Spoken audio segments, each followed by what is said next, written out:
Yeah, there's a real misunderstanding of what it means to be a human being. And that misunderstanding is getting the human race into a lot of trouble. Yeah, one of the biggest problems I personally have, and I think the majority of humans have the same problem, that all the explanations we're being offered aren't satisfying. They are to the point where they're quite unrealistic. You know, I don't think I came from a monkey. I don't think that evolution really was able to create this beautiful diversity on this planet. I think God is too far away. If I have a stomach ache, I have to call on God to help me fix my medical issues. It has to be internal. The energy to create this paradise on this planet, it has to be interconnected, and it has to be internal, inside every single thing that is alive. That connectivity has to be a being that lives inside plants and a being that lives inside human beings that are identical. And that ability of communication and connectivity has to be the answer of life's origins. It has to be the answer of why everything seems to be so beautifully connected and capable of working together in such a way that there's this harmony that we as human beings are supposed to benefit from. We're supposed to enjoy it. We're supposed to take advantage of it to a certain extent. That connectivity of everything has to be absolutely 100% internal. And it always comes back to an energy equation. We have energy given to us by taking in food. That energy is manipulated, used, put into action by these beings that live inside us. There's a huge management system inside the human body that can't be explained by evolution. It can't be explained by God. It is so magnificently complicated that it has to be in real time inside us. Every millisecond counts. The organization has to be almost perfect for us to have a chance to breathe every second, for our heart to beat correctly, for the energy to be distributed throughout our body. The only way that can happen if there's internal control and internal abilities that make it possible for humans to stay alive.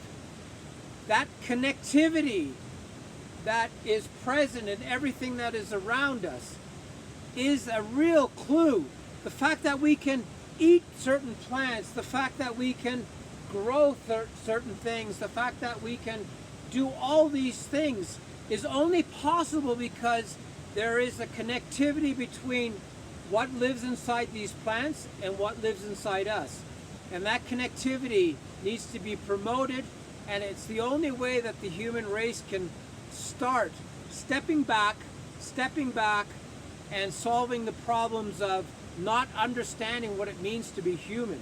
You know, you have to understand that this diversity that we experience on this planet, especially a couple of thousand years ago, would have been incredibly colorful and bountiful and beautiful.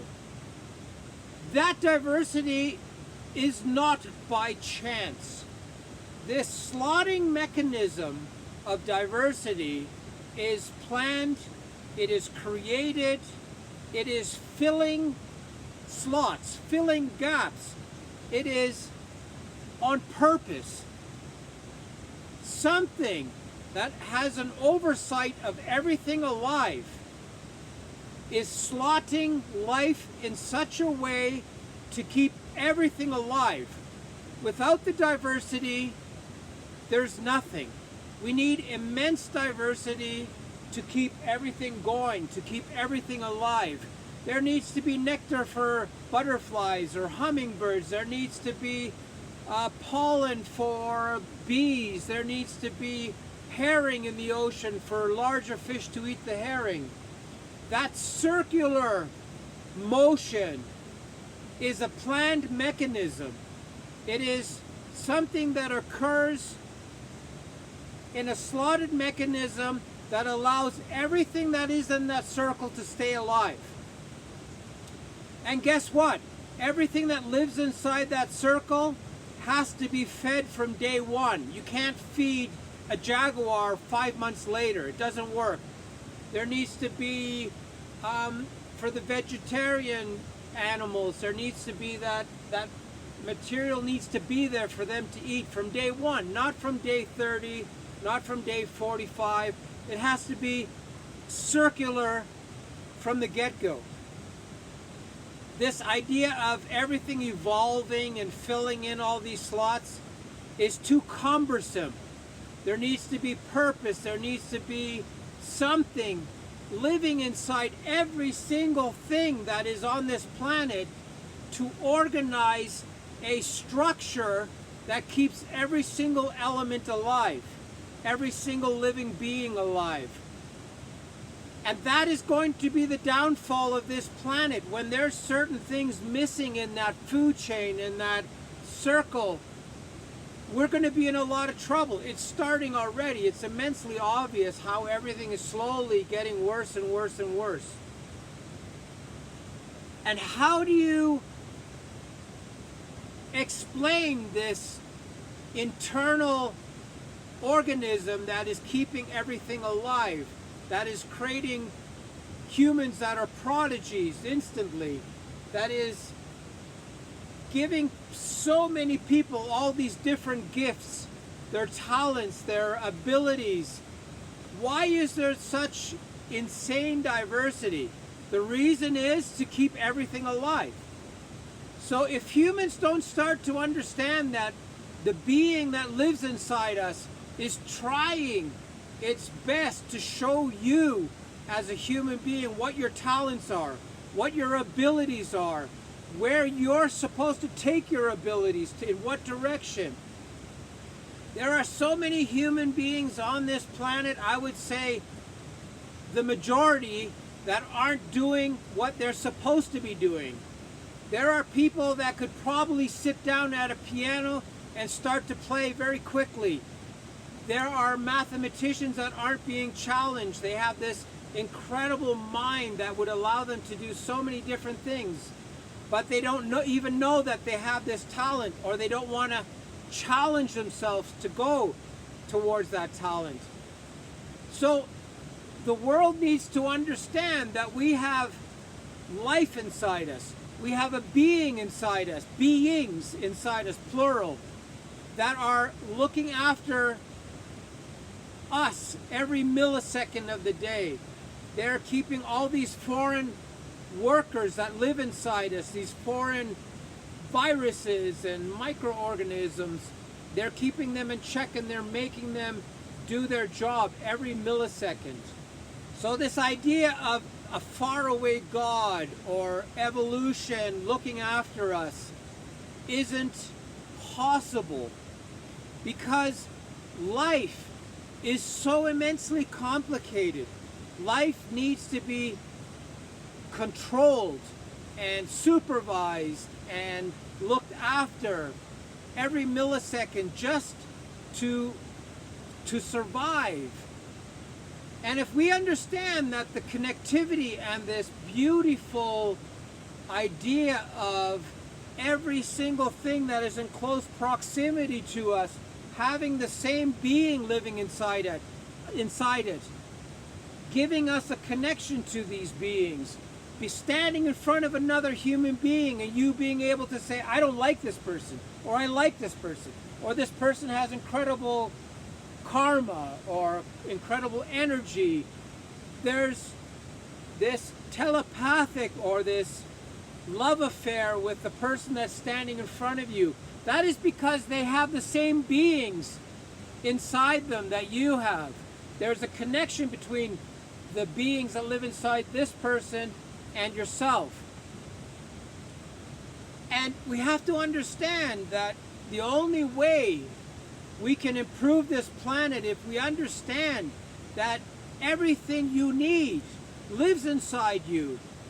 All the energy you need lives inside you.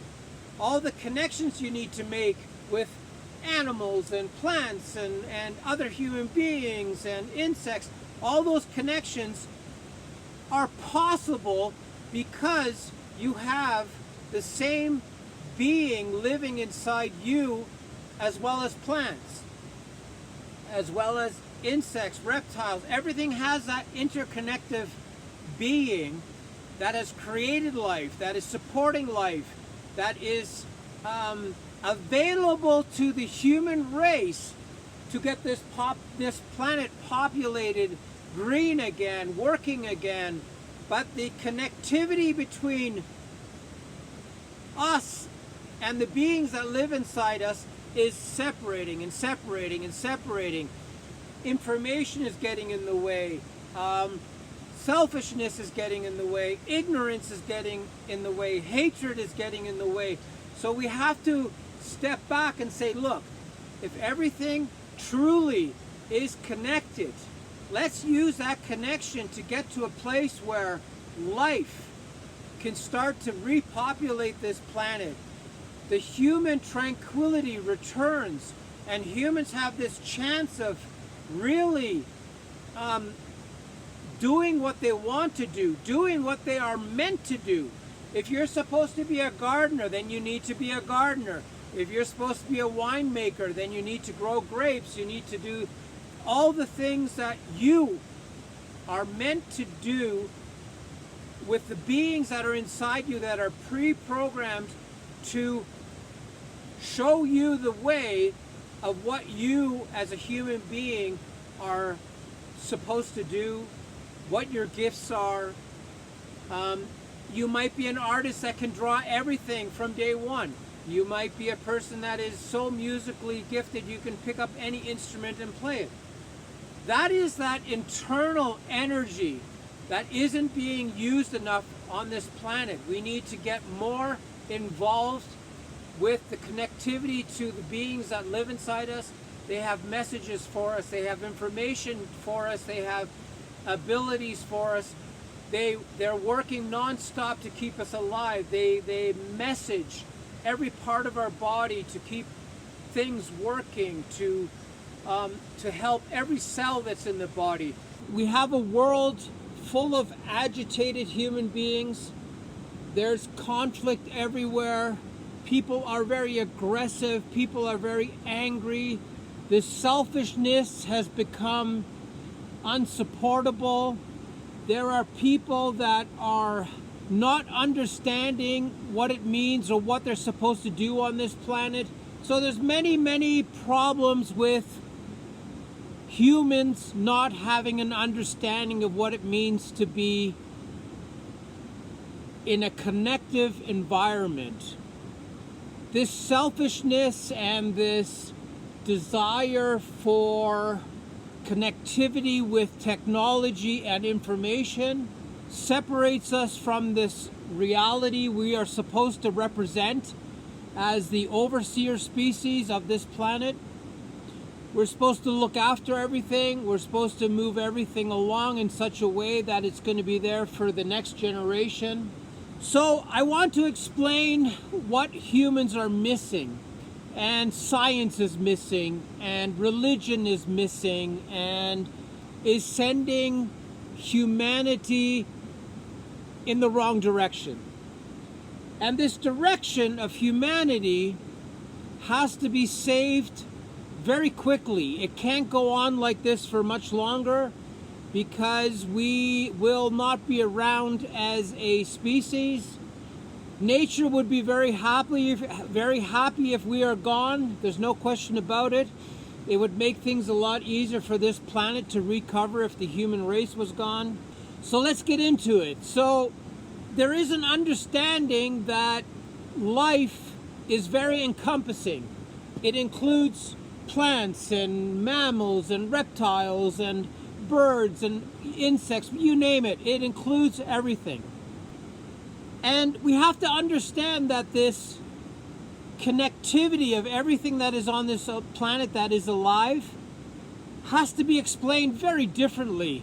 It can't be the theory of evolution, or it can't be that God made everything. It has to be something different.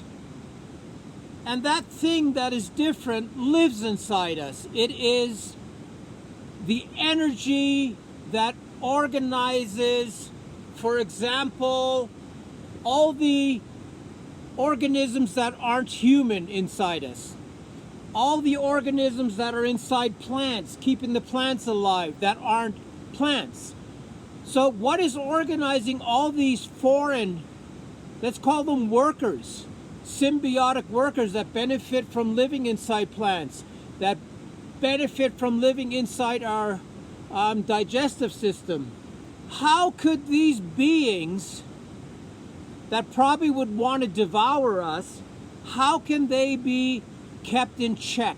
How can they be organized in such a way that they're always beneficial, or almost always beneficial?